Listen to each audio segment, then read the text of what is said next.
In this Thymesia Gameplay Preview and Impressions video, we're going to take a look at the gameplay mechanics, fast-paced combat, and plague weapons of the new action RPG developed by OverBorder Studio and published by Team 17. Thymesia's launch was originally just days away, but has since been moved to 2022. However, we've been lucky enough to try out the game's beta version. What is Thymesia? Thymesia is a Soulslike Action RPG that gives the player freedom to execute multiple swift attacks against brutal enemies, much like in Bloodborne. You won't be able to block attacks either, so you'll instead survive by dodging, parrying heavy attacks. However, the game differentiates itself in terms of how chaotic encounters feel, which is reminiscent of the Devil May Cry franchise. Between the initial build and the beta version, Thymesia has grown into a much better game. It now has an introduction on the current state of the world, together with tutorials to help ease you into things. Additionally, the game features a more streamlined skill system in relation to the types of weapons you'll unlock, as well as a cleaner user interface when it comes to character progression. Thymesia is set in a once-thriving kingdom that prided itself on the use of alchemy to prevent the proliferation of a plague. Antibodies have been engineered to protect soldiers against deadly diseases, leading to the kingdom's rise to power. However, this did not last. Instead of successfully weaning the nation from its proclivity towards alchemy, the citizens themselves turned into mutated monsters they feared, which led to a fractured realm. You play as the plague doctor Corvus, who has lost his memory and is attempting to piece together the events that have led him here. The goal is to uncover the hidden truths and put a stop to this madness while surviving and hacking and slashing the creatures that have ravaged the population. As you explore the Forgotten Kingdom, you'll come across scattered notes on the ground, usually beside corpses, to help you understand how the world came to be. Thymesia's art style is inspired by H.P. Lovecraft, and although Thymesia looks like a lighter version of Bloodborne, it boasts a dark atmosphere that's gothic and rife with chaos and disease, which you'll notice right from the beginning.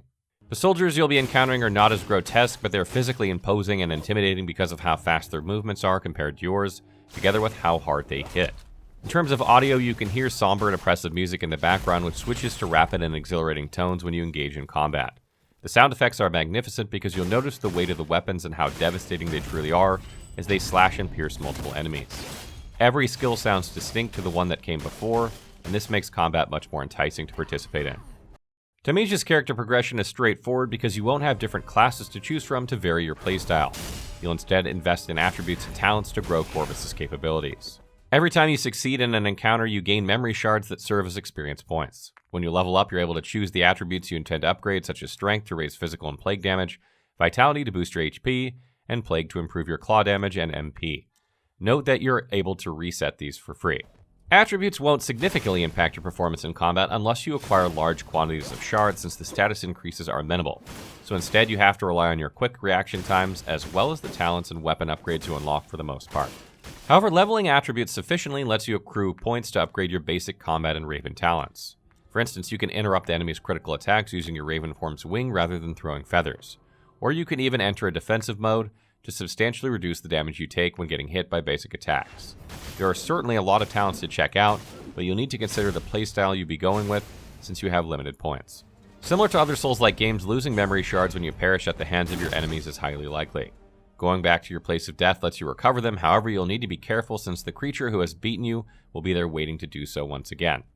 Sometimes this bugs out and you can't pick them up, so hopefully this gets fixed before the launch next year.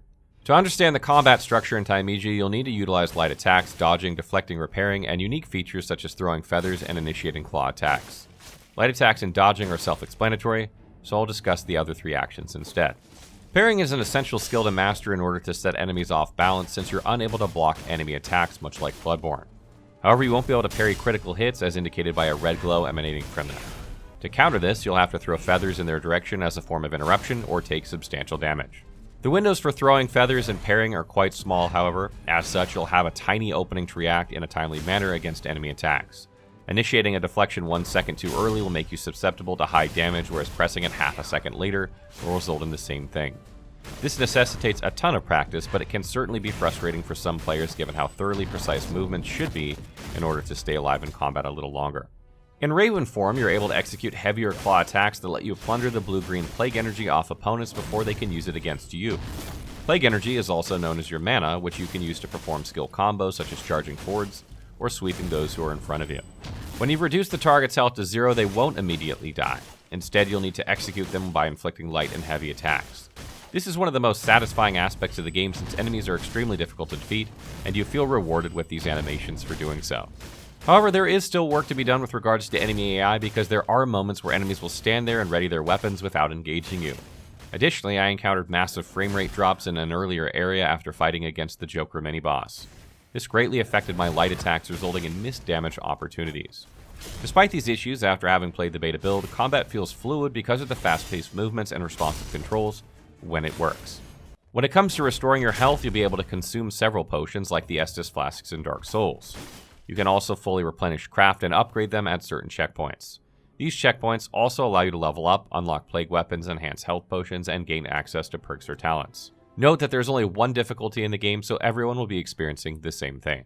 When you beat specific enemies, such as the village male or female and the Joker mini-boss, you'll gain skill shards, which you can then use to unlock plague weapons and their corresponding actions. But for minions, it usually takes time since the drop rates are relatively low. For example, you're able to unlock the male villager's axe as long as you collect 3 equivalent shards. This lets you stun your target when you perform a heavy attack against them. To upgrade this further, you'll need 3 more shards for a total of 6. As a result, you'll be able to throw an axe against the same opponent. Plague weapons are what sets Thymesia apart from other Souls-like games because it lets you weaponize the deadly disease against the same creatures who are using it to tear you down. Not only do you gain memory shards to improve your capabilities when defeating them, but you're also rewarded with skill shards to get a hold of special weapons in order to change your playstyle as you see fit. You can equip 2 of these at a time. Thymesia final thoughts. Thymesia has a challenging combat style that should be immediately familiar to Souls-like fans. Specifically, bosses are terrifying because they can easily destroy you in 1 or 2 hits if you're not paying attention or make a wrong move.